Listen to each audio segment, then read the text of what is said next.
Hey guys, it's Goldie again.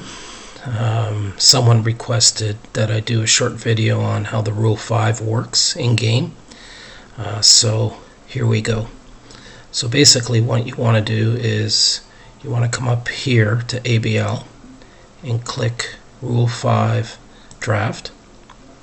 Here you will see the draft order of all the teams. So Oklahoma City has the first pick, and the last pick goes to Havana. Hit continue draft. You can see the current available players. Now every single player here can still be protected in the export that each team is sending tomorrow. The reason it works this way in OTTP is because we can't view the draft availability list until we reach the Rule 5 draft. So it's very different than the amateur draft where that list is exposed many months before. So unfortunately that's just how the game works. So what you want to do is you go to the top menu, go to draft pool, and you're going to see a little icon here called draft list. This is where you're going to want to field your picks in terms of your selections for each of the rounds that you want to take a player.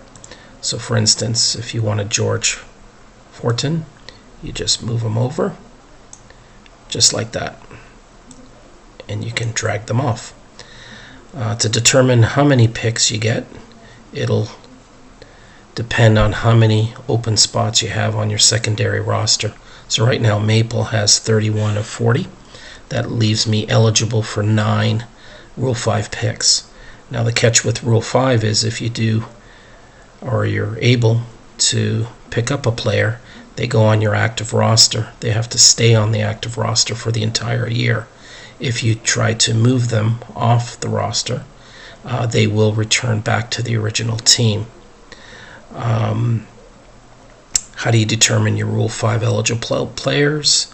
You take a look at this numeric sign. Any player that has this sign next to their name is Rule 5 eligible. Or you can go back to the draft pool and you can sort by your team, and you can take a look what players are on there. So for instance, I'm Astoria in AAA. These are all my Rule 5 eligible players, and if I wanted to remove them from the draft list, I would simply just move them to my secondary roster, thus taking a spot up to 40. So I haven't even started my preparation yet.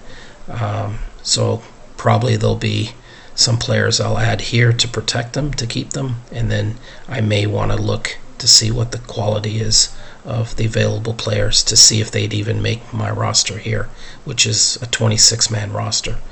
If there's any other questions, just shoot me a message in Slack or send me an email. Thanks.